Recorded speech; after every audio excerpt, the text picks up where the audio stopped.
دوستو 1973 میں روس میں کمیونزم کا طوطی بولتا تھا، بلکہ دنیا تو یہ کہہ رہی تھی کہ بس اب پورا ایشیا سرخ ہو جائے گا۔ ان دنوں ایک پاکستانی آفیسر ماسکو ٹریننگ کے لیے چلے گئے۔ وہ کہتے ہیں میں نے جمعے کے دن دوستوں سے کہا چلو جمعہ ادا کرنے کی تیاری کرتے ہیں، تو انہوں نے کہا یہاں مساجد کو گودام بنا دیا گیا ہے، ایک دو مسجدوں کو سیاحوں کی قیامگاہ بنا دیا گیا ہے۔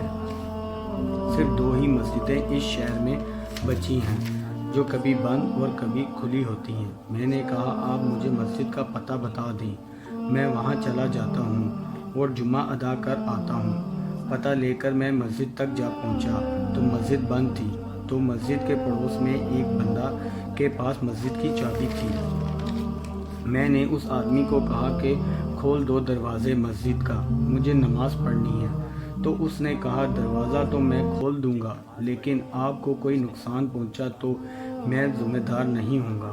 میں نے کہا دیکھیں جناب، میں پاکستان میں بھی مسلمان تھا اور روس کے شہر ماسکو میں بھی مسلمان ہی ہوں۔ پاکستان کے شہر کراچی میں بھی نماز ادا کرتا تھا اور روس کے شہر ماسکو میں بھی نماز ادا کروں گا، چاہے کچھ بھی ہو جائے۔ اس نے مسجد کا دروازہ کھولا اور اندر ماحول بہت ہی خراب تھا۔ میں نے جلدی مسجد کی صفائی کی اور مسجد کی حالات اچھے کرنے کی کوشش کرنے لگا۔ کام سے فارغ ہونے کے بعد میں نے بلند آواز سے اذان دی۔ اذان کی آواز سن کر بوڑھا بچہ، مرد اور عورت سب مسجد کے دروازے پر جمع ہوئے کہ یہ کون ہے جس نے اپنی موت کو آواز دی تھی، لیکن مسجد کے اندر کوئی نہیں آیا۔ خیر میں نے جمعہ تو ادا نہیں کیا کیونکہ اکیلا تھا، بس ظہر کی نماز ادا کی اور مسجد سے باہر آ گیا۔ جب میں جانے لگا تو لوگ مجھے ایسے دیکھ رہے تھے جیسے میں نماز ادا کر کے باہر نہیں نکلا، بلکہ دنیا کا کوئی نیا کام کر کے مسجد سے نکلا ہوں۔ ایک بچہ میرے پاس آیا اور کہا کہ آپ ہمارے گھر چائے پینے آئیں۔ میں اس کے ساتھ جب گھر پہنچا تو طرح طرح کے پکوان بن چکے تھے اور میرے آنے پر سب ہی بڑے خوش دکھائی دے رہے تھے۔ میں نے کھانا کھایا اور چائے پی تو ایک بچہ میرے ساتھ بیٹھا ہوا تھا۔ میں نے اس سے پوچھا آپ کو قرآن پاک پڑھنا آتا ہے؟ بچے نے کہا جی، بلکہ قرآن پاک تو ہم سب کو ہی پڑھنا آتا ہے۔ میں نے جیب سے ایک قرآن پاک کا ایک چھوٹا سا نسخہ نکالا اور کہا مجھے پڑھ کر سناؤ۔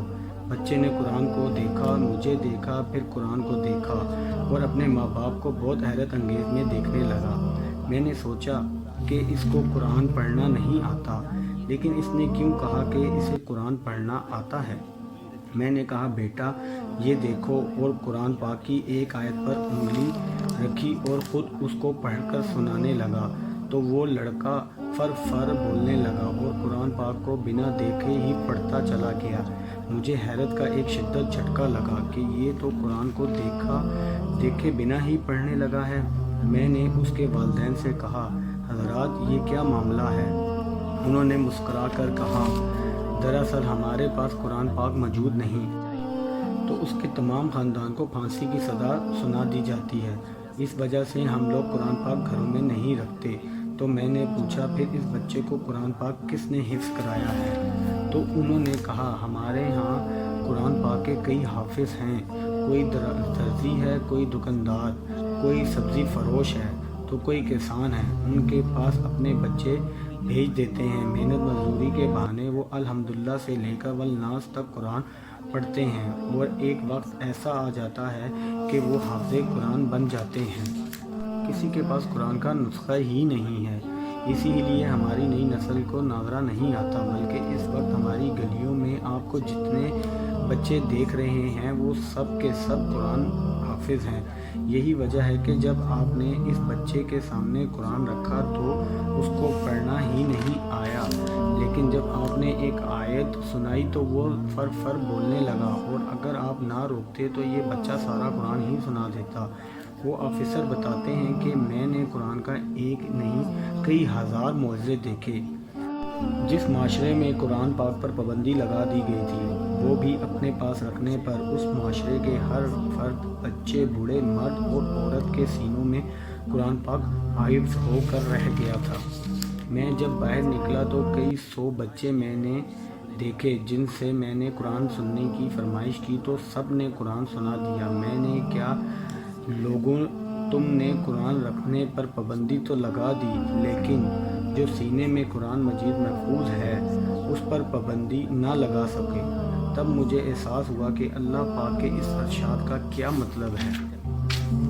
بے شک یہ ذکر ہم نے نازل فرمایا ہے اور بے شک ہم اس کی حفاظت کرنے والے ہیں۔ دوستو، ہماری آج کی ویڈیو کے بارے میں کیا کہتے ہیں کمنٹ سیکشن میں ضرور بتائیے گا اور ہمارے چینل کو سبسکرائب ضرور کیجیے۔